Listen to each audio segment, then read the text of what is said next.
Assalamualaikum warahmatullahi wabarakatuh. Alhamdulillah wassalatu wassalamu ala Rasulillah wa ala alihi wa sahbihi wa mawalah wa la hawla wa la quwwata illa billahi wa ba'd. Alhamdulillah, di pagi hari ini kita bisa duduk bertalabul ilmi setelah melaksanakan kewajiban Allah, salat subuh berjamaah. Sebagaimana dikatakan oleh Imam Asy-Syafi'i Muhammad ibn Idris rahimahullahu ta'ala, laisa syai'un aham ba'dal faraid min talabil ilmi. Tidak ada sesuatu yang lebih istimewa setelah melaksanakan kewajiban Allah melebihi menuntut ilmu. Salawat dan juga salam kita hadiahkan kepada Rasul kita Nabi besar Muhammad sallallahu alaihi wa ala alihi wasallam. Kajian di pagi hari ini kita akan membahas tentang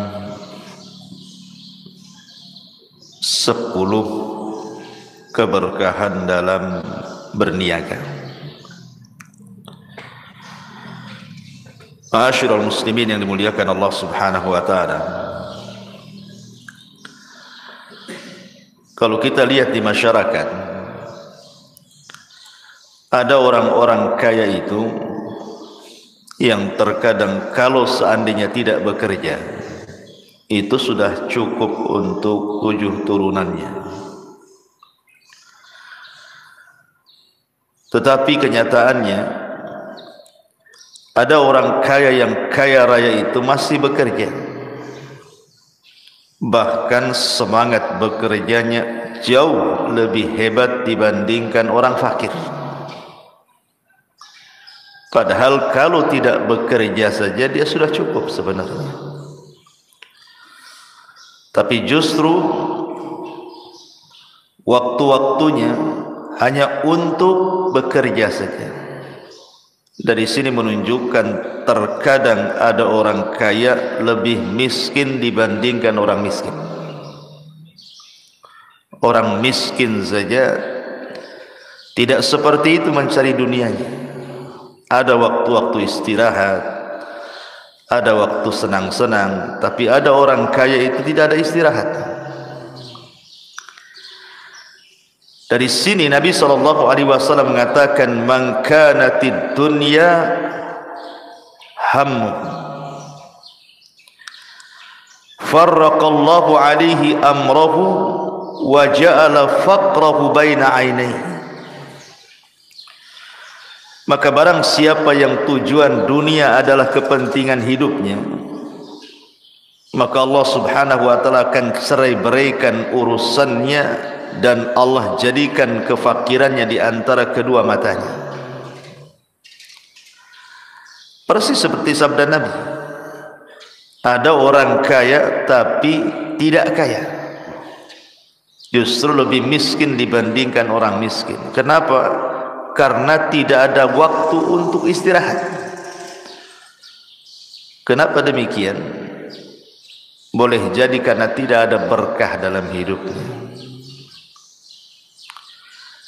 Inilah yang kita akan bahas, bahwa berkah itu penting, dan makna berkah itu an-nama'u waz-ziyadatu was-sa'adatu wal kathratu fi kulli khairin. Jadi berkah itu sesuatu yang tumbuh, bertambah kebahagiaan dan banyaknya kebaikan. Itu disebut berkah artinya. Kenapa kita memerlukan keberkahan dalam hidup? Sebab kalau berkah itu ada pada badan kita, maka badan kita akan sehat.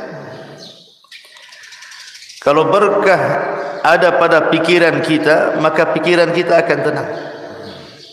Kalau berkah ada pada anak-anak, maka anak-anak akan soleh dan soleh.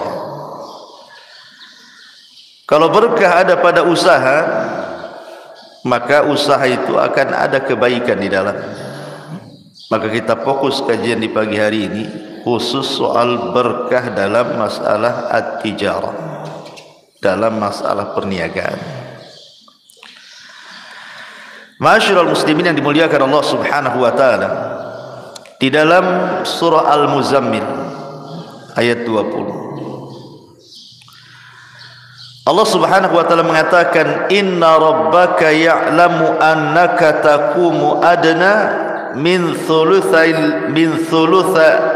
layli wa nisfahu wa thuluthahu wa ta'ifatun minal ladina ma'ak wallahu yuqaddirul layla wan nahar alima allan tuhsuhu fataba alaikum faqra'u ma tayassara minal Qur'an alima an sayakunu minkum marda wa akharuna yadribuna fil ardi yabtaguna min fadlillah wa akharuna yuqatiluna fi sabilillah. Sesungguhnya Tuhanmu mengetahui bahwasannya kamu berdiri, maksudnya salat, kurang dari 2/3 malam atau 1/2 malam atau 1/3 malam, dan demikian pula segolongan dari orang-orang yang bersama kamu,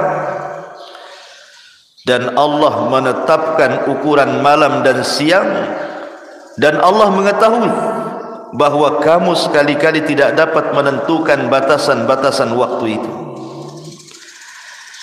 maka Dia memberi keringanan kepadamu.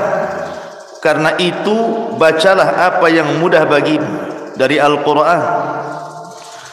Dia mengetahui bahwa akan ada di antara kamu orang-orang yang sakit, orang-orang yang berjalan di muka bumi mencari sebagian karunia Allah, dan orang-orang lainnya berperang di jalan Allah Subhanahu wa ta'ala. Ayat ini menjelaskan tentang sebaik-baik pekerjaan. Sebaik-baik pekerjaan itu at-tijarah, berdagang. Ayat ini cerita bahwa ketika Allah Subhanahu wa taala menentukan batas-batas waktu salat malam. Rasul itu kalau salat malam kan separuh malam tidur, separuh malam salat, atau 2/3 malam tidur, 1/3 malam dia salat. Begitulah di dalam surah Muzammil kan, Rasul kalau salat malam itu. Tetapi kan kita tidak tahu batas-batas waktu. Terkadang kita tidur kemudian subuh bangun, terlewatkanlah 1/3 malam atau separuh malam itu, dan Allah tahu. Kenapa Allah Subhanahu wa taala ringankan itu?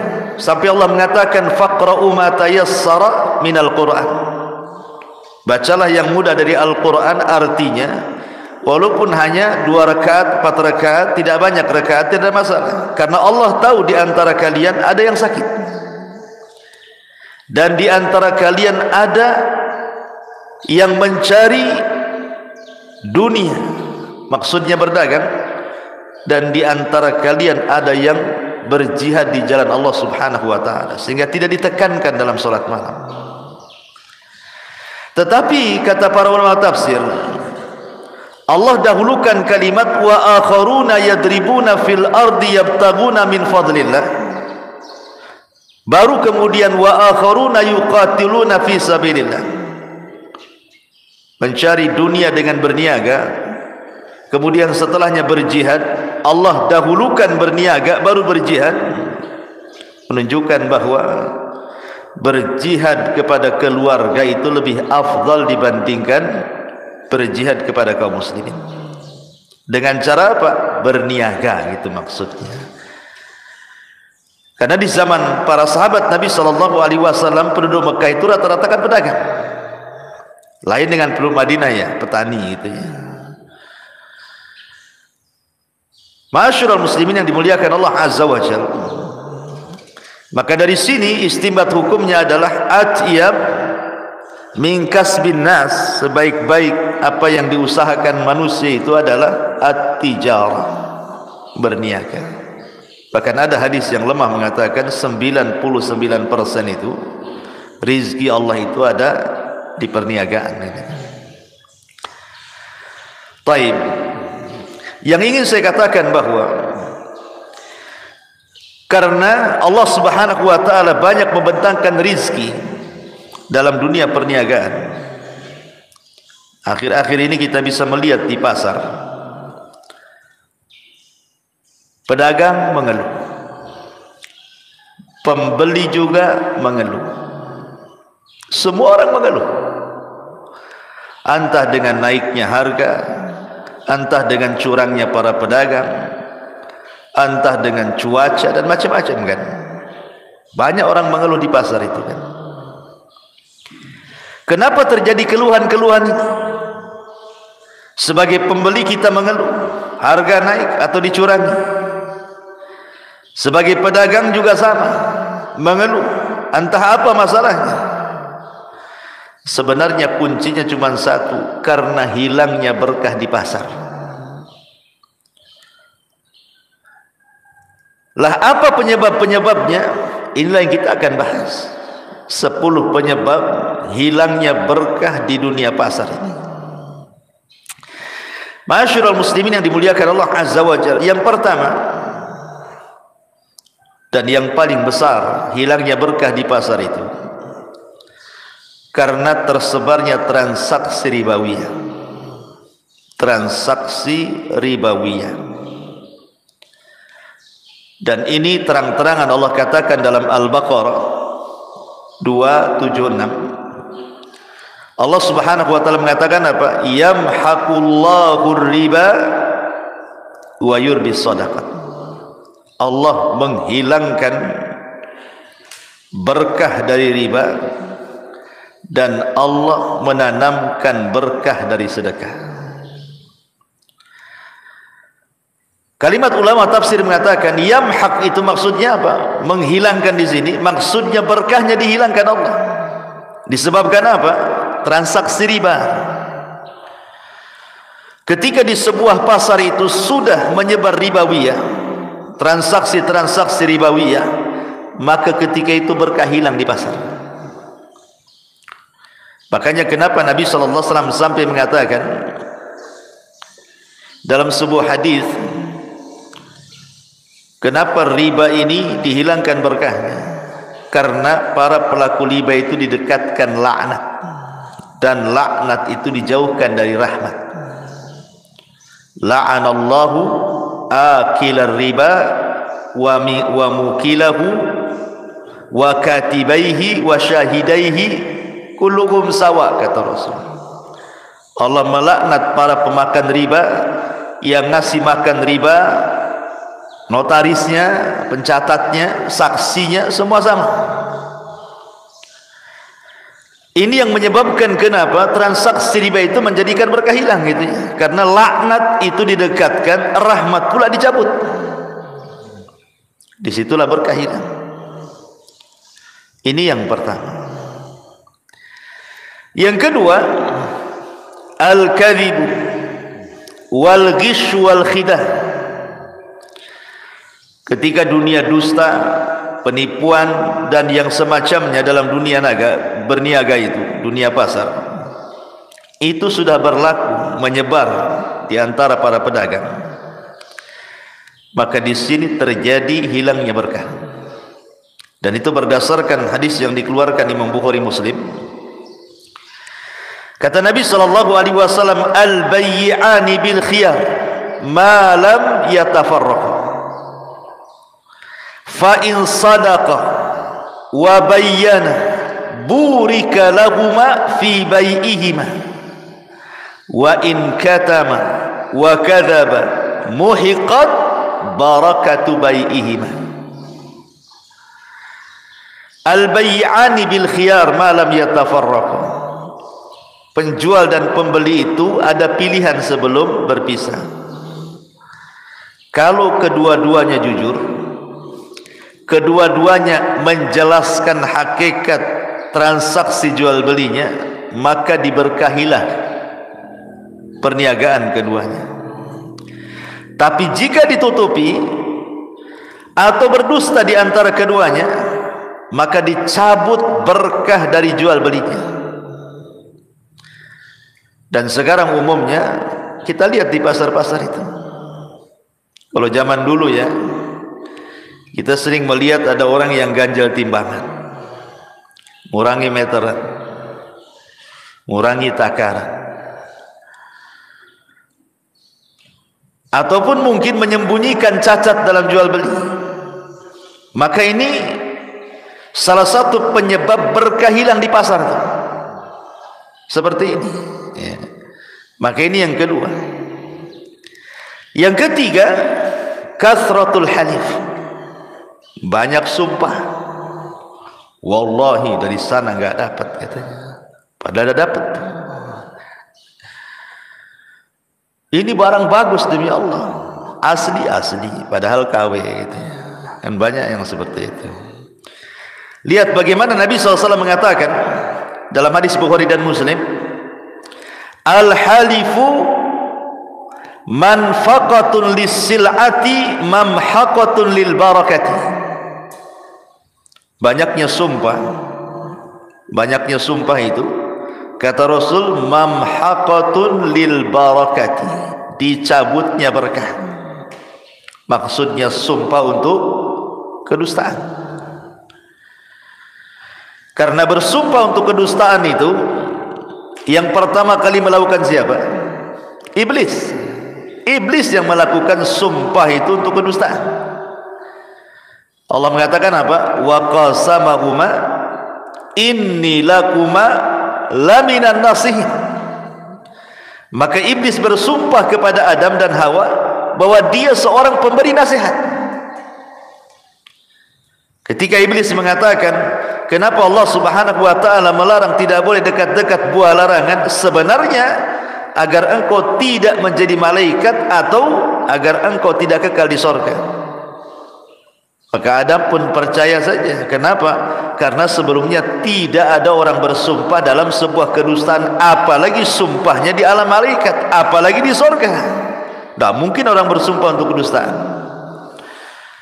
Makanya orang yang bersumpah untuk kedustaan ini bisa menghilangkan berkah pasar ya. Ini yang ketiga. Yang keempat, akhdhu malin nas bi ghairi haqqi, mengambil harta manusia tanpa hak. Mengambil harta manusia tanpa hak. Disebutkan dalam sebuah hadis yang sahih riwayat Muslim, faman ya'khudhu malan bihaqqihi yubarak lahu fihi wa man ya'khudh malan bighairi haqqihi famathaluhu kamathalil ladzi ya'kul wa la yashba'. Siapa yang mengambil harta dengan cara haknya, maka diberkahi dia. Tapi siapa yang mengambil harta di luar haknya, maka permisalannya seperti permisalan orang yang makan tapi tak kenyang. Makan tak kenyang. Makanya ada seorang syekh cerita, jadi ada dia punya santri itu makan tak kenyang. Jadi tanya, kenapa kau tadi baca basmalah? Katanya, tidak ya syekh. Berarti makanmu sama setan. Oh, tidak berkah makan. Jadi ada orang yang makan tak kenyang-kenyang gitu. Lah itulah permisalan kata Nabi SAW, seperti orang mengambil harta manusia tanpa hak, tidak diberkahi. Lah dalam dunia pasar banyak yang seperti ini. Contoh umpamanya, antum beli duku.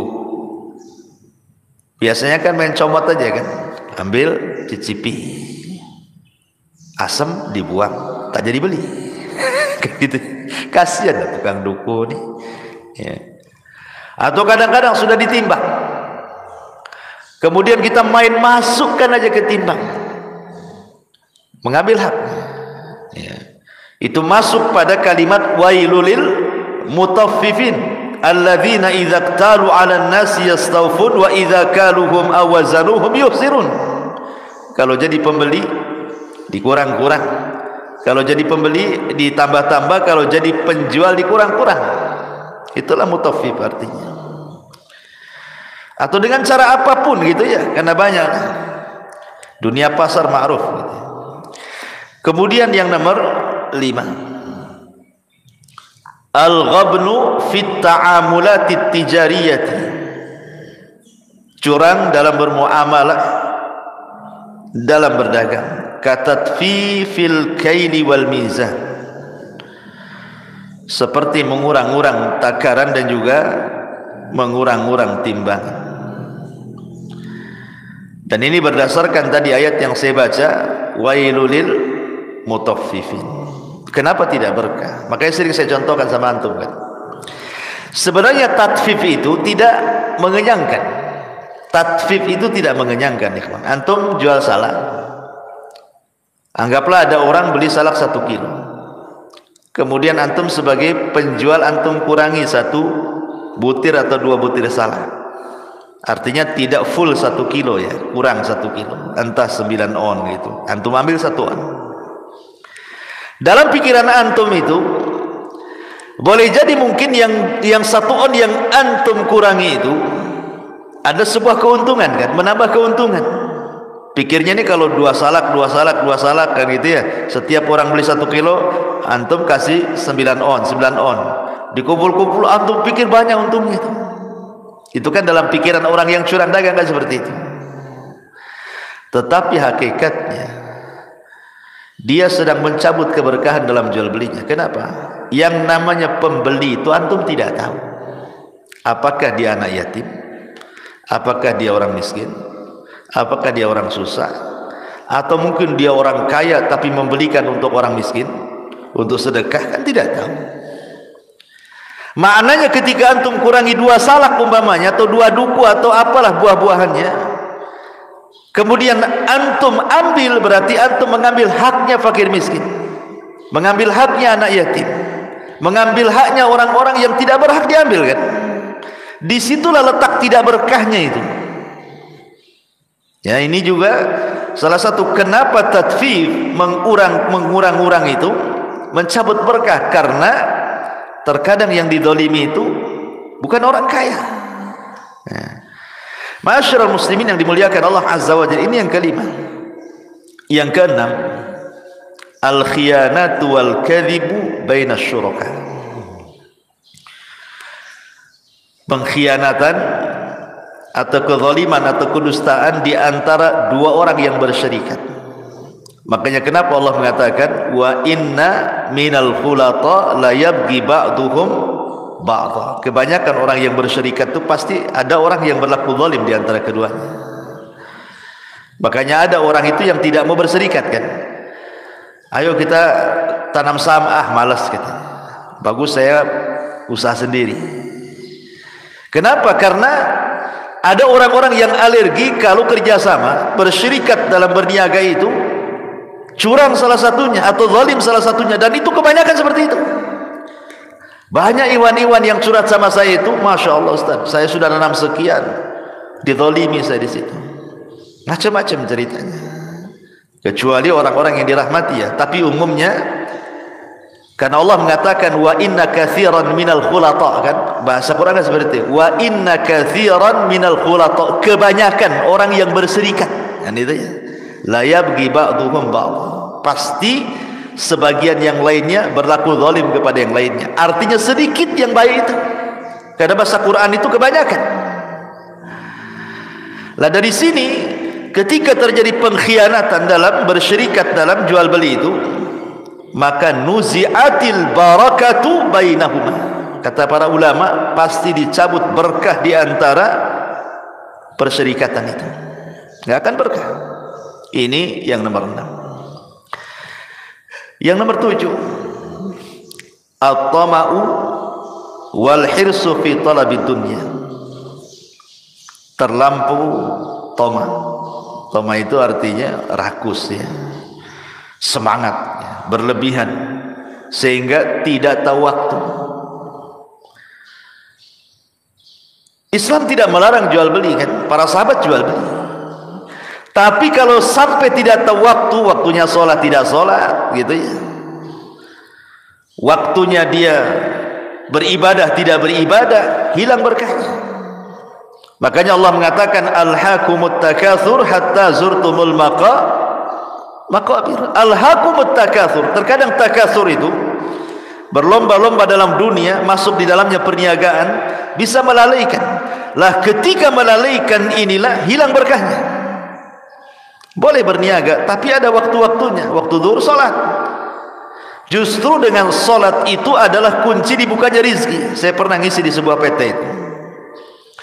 Jadi ada manajernya itu tanya, Ustaz saya mau tanya.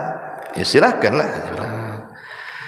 Terkadang kalau kami rapat ini, kadang-kadang gantung rapat ini. Pemanya rapatnya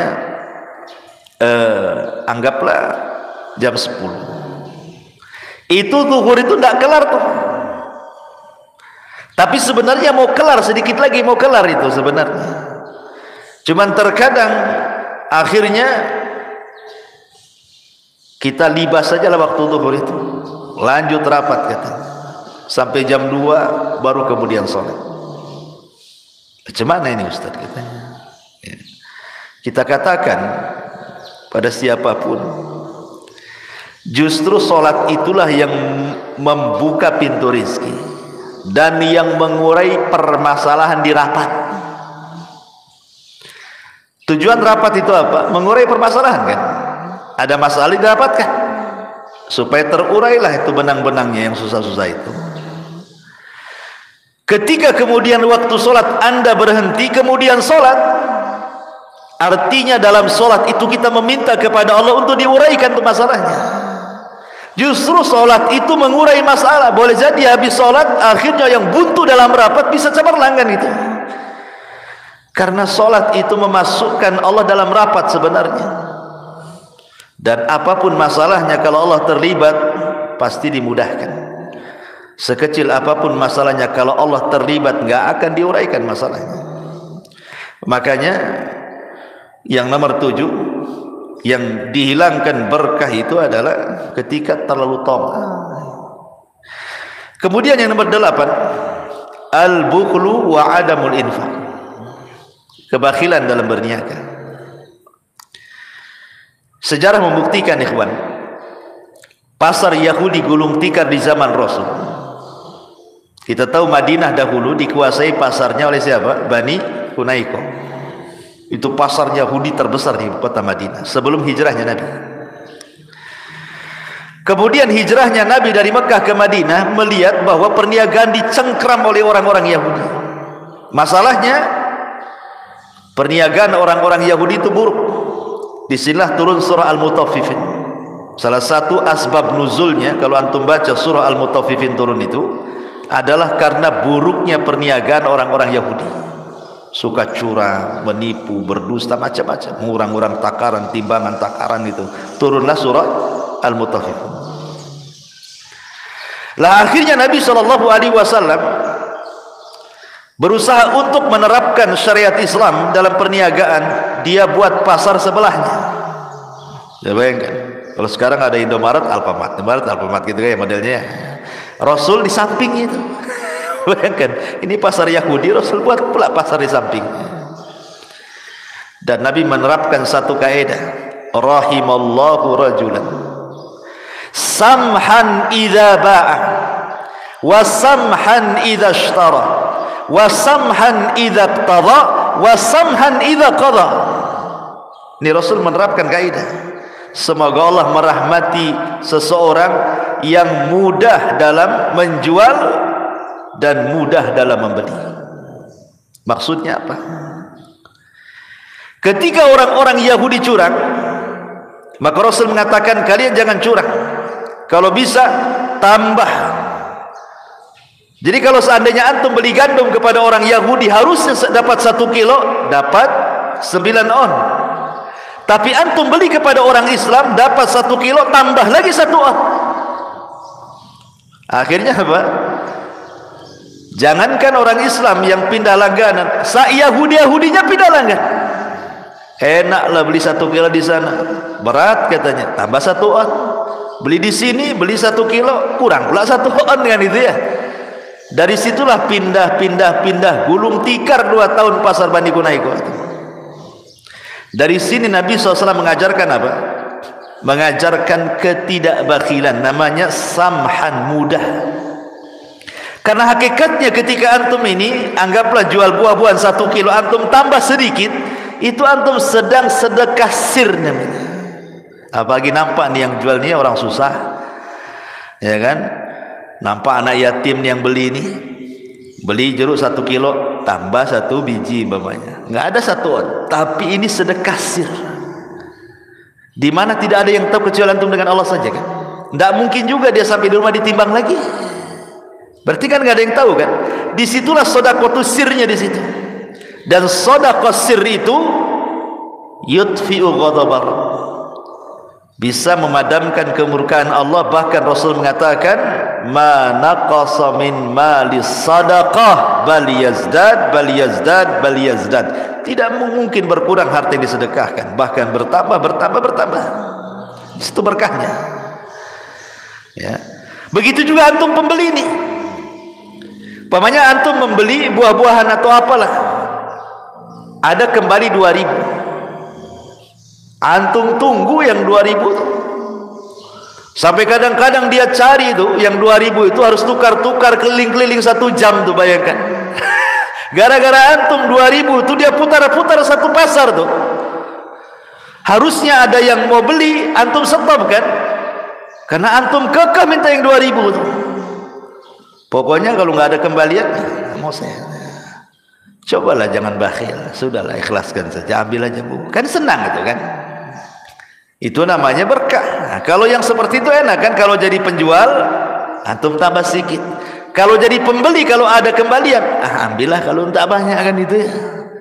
Ini gara-gara uang 2.000 keliling pasar tuh penjual. Ma'asyiral muslimin yang dimuliakan Allah Azza wa Jalla, ini juga yang menghilangkan keberkahan al-bukhl, bakhil. Antara penjual bakhil, pembeli juga, dua-duanya bakhil. Dan ini di dunia ibu-ibu rata-rata kan, gara-gara 500 perak aja pindah langganan. Kan itu ibu-ibu yang mama tuh, mahal gara-gara 500 perak. Ma'asyiral muslimin yang dimuliakan Allah Azza wa Jalla, nomor berapa tuh? 9. Nomor 10. Nomor 9, adamu syukrin ni'am, tidak bersyukurnya akan nikmat Allah Subhanahu wa taala. Ini penting. Betapa banyak kemudian para penghuni pasar itu yang mengeluh, tidak bersyukur. Banyak mengeluh kan orang-orang pasar. Coba tuh kalau duduk di pasar itu banyak kali keluhan-keluhan tuh, macam-macam yang dikeluhkan orang pasar itu. Kayaknya tidak bersyukur mereka. Lah ketika tidak bersyukur, apa yang terjadi? La in syakartum la azidannakum wa la in kafartum inna adzabi lasyadid. Hilang berkahnya, datang azabnya. Seperti umpamanya tadi saya contohkan di mukadimah kan, ada orang kaya diazab dengan hartanya. Seperti tadi kan, orang kaya diazab dengan hartanya kan, karena dia tidak istirahat. Coba 24 jam mikirnya duit saja kan. Hidupnya itu tidak tenang, apa nggak diazab dengan harta namanya. Padahal kalau dia tidak kerja nih, cukup untuk makan tuh, dia bisa ke masjid. Tapi enggak, harta dia yang mengazab dia. Lebih miskin daripada orang miskin lagi dia. Subhanallah kan. Ada orang-orang yang diazab dengan hartanya. Orang biasanya kena azab tuh cari harta, panas gitu. Ini enggak, hartanya banyak, kena azab pula dengan hartanya. Kayak Qarun. Nauzubillah. Nah, ini juga karena tidak bersyukur. Kemudian yang nomor 10, ya, al-fakhru wal khuyal wal israf wal mubah. Sombong, ya, berlebihan. Itu juga sama. Ya, kesombongan para peniaga ini juga bisa menghilangkan keberkahan, termasuk dalamnya hasad sesama pedagang. Karena biasanya hasad itu kan seprofesi. Orang hasad tidak mungkin dengan lain profesi, tidak mungkin. Orang jual bawang dengan bengkel motor nggak mungkin hasad. Kok laris sekali itu bengkel motor atau enggak? Orang jual bawang hasadnya dengan orang jual cabai biasanya. Sesama itu kan gitu ya. Biasanya begitu, sesama bengkel hasad. Ya kan? Dia akan seprofesi itu, sesama jual aluminium hasad gitu. Jadi dia sesama yang sejenisnya itu saja kan itu. Kalau yang beda jenis enggak mungkin. Nggak mungkin orang jual aluminium hasad sama orang jual tanah kan? Nggak mungkin. Nggak akan ketemu. Hasad itu biasanya seprofesi. Nah di pasar kan seperti itu hasad-hasad. Atau yang lebih parah lagi main dukun. Ah itu sudah berkahnya hilang. Main dukun gitu ya. Raja di mana-mana ditempel nggak jelas itu ya. Ah itu lebih parah lagi. Karena kalau sudah mengundang kesyirikan dalam pasar hilang berkahnya. Makanya Nabi SAW mengatakan, jangan engkau pertama kali masuk pasar dan jangan engkau terakhir keluar dari pasar. Kenapa? Karena pasar itu ma'arakatus syaitan, tempat perangnya setan. Disitulah bendera perang setan ditancap ya. Kenapa demikian? Karena dosa di luar pasar semua ada di pasar. Sebutkan dosa di luar pasar apa? Semua ada di pasar. Ada semuanya. Syirik ada, bid'ah ada, maksiat ada, semua ada di pasar itu. Semua. Makanya kenapa Rasul mengatakan seburuk-buruk tempat itu aswaku, pasar-pasarnya.